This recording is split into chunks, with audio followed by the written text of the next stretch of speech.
Assalamualaikum warahmatullahi wabarakatuh. Perkenalkan, nama saya Indah Rias Purwantiningsih dari SDN Karangdagangan, Kecamatan Bandar Kedung Mulyo, Kabupaten Jombang.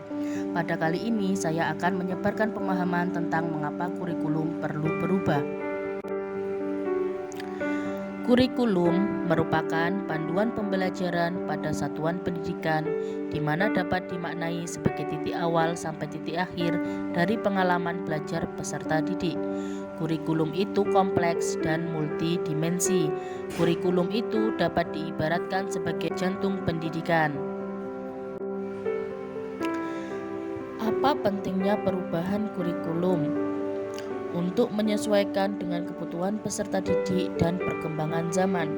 Kurikulum yang baik adalah kurikulum yang sesuai dengan zamannya dan terus dikembangkan atau diadaptasi sesuai dengan konteks dan karakteristik peserta didik demi membangun kompetensi sesuai dengan kebutuhan mereka kini dan masa depan.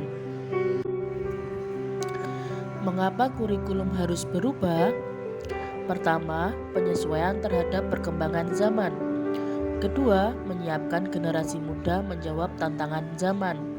Ketiga, memenuhi kebutuhan belajar murid. Penyesuaian terhadap perkembangan zaman.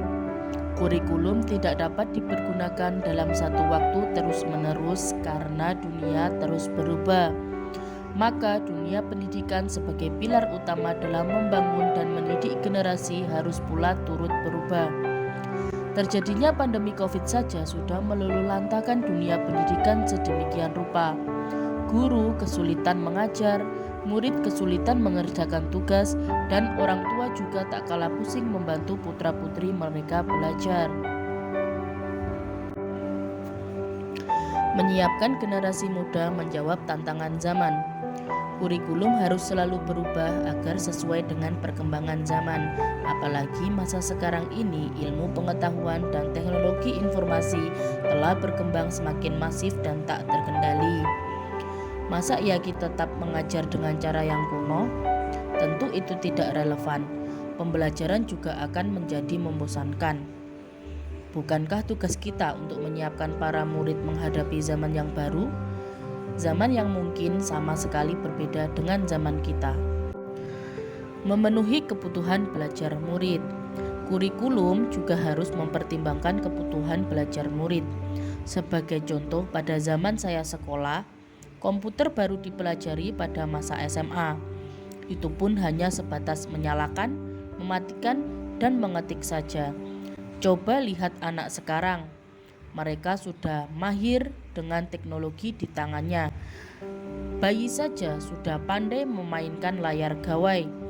Itulah mengapa kurikulum juga harus berubah, agar kita dapat menyiapkan generasi yang akan datang, yang visioner dan mampu memandang ke depan.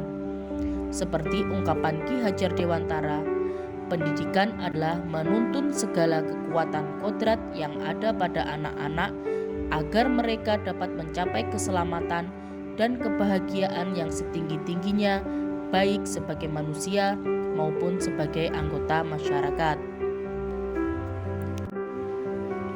Jadi, dapatkah kurikulum berubah? Kurikulum operasional satuan pendidikan harus bersifat dinamis. Artinya dapat diubah sesuai perubahan dan perkembangan budaya dan zaman, selain mengikuti zaman yang sudah diadaptasi sesuai lingkungan geografis. Kurikulum bersifat dinamis dan terus dikembangkan atau diadaptasi sesuai konteks dan kebutuhan peserta didik untuk membangun kompetensi sesuai masa kini dan masa yang akan datang. Bagaimanakah cara untuk mewujudkan perubahan kurikulum? Seluruh komponen masyarakat, yaitu peran orang tua, masyarakat, dan sekolah harus menempatkan kebutuhan, pendapat, pengalaman, hasil belajar, serta kepentingan peserta didik sebagai pengembangan kurikulum, karena kurikulum dirancang untuk kebutuhan peserta didik. Demikian penyebaran pemahaman yang saya lakukan tentang mengapa kurikulum perlu berubah. Terima kasih, sampai jumpa di video berikutnya. Wassalamualaikum warahmatullahi wabarakatuh.